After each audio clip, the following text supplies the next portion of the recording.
दोस्तों, आज का यह कहानी एक भयानक जंगल की है। यह कहानी 2007 की है, अगस्त महीने का, जिसके साथ यह घटना हुई थी। उसके घर के लोगों ने बताया, बिहार के कैमूर जिला में फैले इस जंगल में ना जाने कितने भयानक जानवर और भूत आत्माएं रहती हैं। 2022 में मैं अपने मामा के पास गया था, जहां उनका पोस्टिंग था। मेरे मामा वहां के एसएचओ थे। वहां के लोग उस जंगल के बारे में बताते रहते हैं कि इस जंगल में आत्माएं भूत प्रेत रहते हैं। मुझे तो वैसे भी भूत प्रेतों पर विश्वास है, शायद आप लोगों को भी हो। तो मैं 15 अगस्त को अपने मामा जी के साथ थाना गया था। वहां के लोग उन्हें दरोगा जी कहते थे। 15 अगस्त का प्रोग्राम खत्म होते ही हम लोग जाने ही वाले थे कि वहां के एक स्थानीय मामा को जानने वाले ने मामा को घर पर चाय पीने के लिए इनवाइट किया। तब हम लोग उनके घर चाय पीने के लिए चले गए। ऐसे ही बातें हो रही थीं, तब उन लोगों ने अपनी बीती कहानी सुनाने लगे। दरोगा जी, आपको क्या बताएं, 2007 में मेरे बेटे बिट्टू के साथ एक ऐसी घटना घटी थी कि आपको विश्वास नहीं होगा। मामा बोले, ऐसा क्या हुआ था कि मुझे विश्वास नहीं होगा, आप बताए तो सही। बिट्टू के पिताजी ने बताया कि उस दिन मेरा तबीयत खराब हो गई थी। तब मैंने बिट्टू को जंगल से बकरियों के लिए चारा लाने के लिए भेज दिया था। बिट्टू वैसे तो कभी कभी जंगल जाता था, पर वो हमेशा काम से अपना देह चुराता था। पर उस दिन उसे मजबूरी में जंगल जाना पड़ा। वो रास्ते में चलता गया। उसे पास में कहीं हरियाली नहीं मिला, क्योंकि पास के सारे हरियाली तो मैंने पहले से ही बकरियों के लिए काट लाया था। वो जंगल के अंदर चला गया। वो घने जंगल में पहुंचा, जहां पर बहुत पास पास पेड़ खड़े हुए थे। पेड़ इतने घने थे कि आसमान तो नजर ही नहीं आ रहा था। बरसात का टाइम भी था, अच्छी बारिश हो गई थी, तो पूरा जंगल हरा भरा था। पत्थरों पर पानी ऐसे बह रहा था जैसे कोई झरना बह रहा हो। पहाड़ों से नीचे की ओर आता हुआ पत्थरों पर साफ पानी बह रहा था। वहां पर इतनी शीतलता थी कि उसे देखते ही थकान दूर हो गई। उसने सोचा कि पहले मैं थोड़ा आराम कर लूं, फिर मैं पत्तियां काटकर घर चला जाऊंगा। उसे सोए हुए 7-8 मिनट ही हुआ था, तभी उसने एक सपना देखा कि वह चारे के चक्कर में बहुत दूर आ गया है और वह रास्ता भूल गया है। उसने सपने में देखा कि उसके सामने कोई खड़ा है। उसकी शक्ल देखते ही उसकी आंखें खुली और वह डर गया। अब उसे और ज्यादा डर लगने लगा। बिट्टू चारा तो काट रहा था, पर वह सपने की बात याद करके बहुत घबराया हुआ था। उधर सूरज भी ढलने लगा। उसके कानों में दूर दूर तक किसी का भी आवाज सुनाई नहीं दे रहा था। वह जल्दी जल्दी पत्तियां काट ही रहा था कि उसे किसी के आपस में बातें करते हुए एक आवाज सुनाई दी। उसने सोचा, कोई आदमी होगा तो वह उसी के साथ घर चला जाएगा। उसने जल्दी से पत्तियां बांधी और जहां से आवाज आ रही थी उधर के ओर चल दिया। जंगल से बाहर निकलने वाला रास्ता ना पकड़कर बिट्टू उल्टा जंगल में घुसता चला गया। आवाज और साफ सुनाई देने लगी उसे, तो बिट्टू और आगे बढ़ा। उसने देखा कि 2 लोग आपस में बातें कर रहे हैं और उनकी पीठ दिखाई दे रही है। उसने उनके पास जाकर बोला, क्या तुम मुझे घर जाने का कोई शॉर्ट रास्ता बता सकते हो? इतना कहते ही वो 2 लोग उसके सामने से ऐसे गायब हुए कि जैसे वहां कोई नहीं था। उनके गायब होते ही बिट्टू के पसीने छूट गए और वह बेहोश होकर वहीं गिर गया। जब उसे होश आया तो वह क्या देखता है, वो सपने वाला आदमी उसके सामने खड़ा है।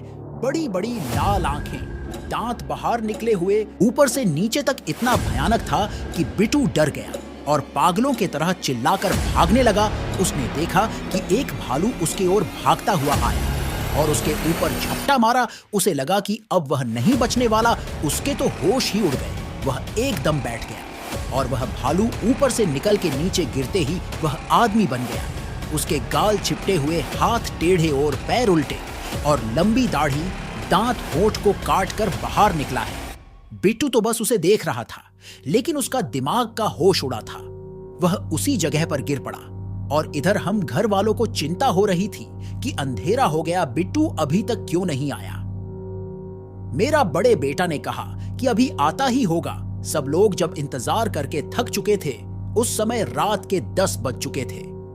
तब हमें लगा कि शायद कुछ तो गड़बड़ है। कुछ लोगों ने कहा, चलो ढूंढने चलते हैं, क्या पता इतने बड़े जंगल में बिट्टू कहां होगा। और उसे क्या हो गया होगा। सब लोग लाठी भाले टार्च लेकर उसे ढूंढने निकल पड़े। मेरा बड़े बेटा अपाहिज है, वह एक पैर से लगड़ाते हुए चलता है। इसलिए मैंने कहा, बेटा तू यहीं रह, अपनी माँ और बहन के पास हम लोग जाते हैं, कुछ खबर होगी तो हम बताएंगे। पूरी रात जंगल में ढूंढते रहे पर उसका कुछ नहीं पता चला।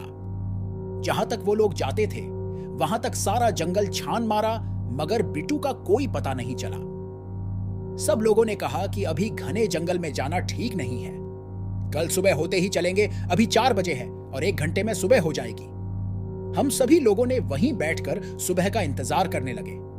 थोड़ी देर बाद सुबह हो गई। सब लोगों ने कहा, चलो अब चलते हैं। सब लोग चल दिए आवाज लगते हुए। बिट्टू बिट्टू पर बिट्टू बेचारे की भूख प्यास के मारे वो हालत हो गई थी कि वह सुध बुध खो बैठा था। उसे नहीं पता कि वह कहां पर है। 2 दिन हो गए, बिट्टू का कहीं पता नहीं चला। अब सब लोग परेशान थे। उधर बिट्टू का भाई बहुत परेशान था, बेचारा कुछ कर तो नहीं सकता था। वह घर के बाहर जाकर खड़ा हुआ और नीम के पेड़ के नीचे गड्ढा खोदने लगा और कहने लगा, मेरा भाई आएगा, मेरा भाई आएगा, वह कहे जा रहा था। दोस्तों, आपको बता दूं कि उस नीम पर वह रोज सुबह दूध चढ़ाकर पूजा करता था। वह उसे अपने देवता का निवास मानता था। इधर उसके भाई का पुकार सुन के उनके देवता निकल पड़े। उधर रात हो गई थी और बिट्टू को उन भूतों ने घेर रखा था। दोस्तों, बिट्टू मुझे खुद बता रहा था।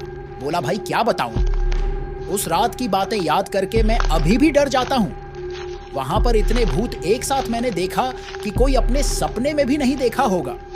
किसी की गर्दन अलग था तो कोई बिना आंख कान का, तो कोई मेरे चारों तरफ तांडव कर रहा था। मैं कभी जिंदगी में सोच नहीं सकता कि ऐसा दिन भी आएगा।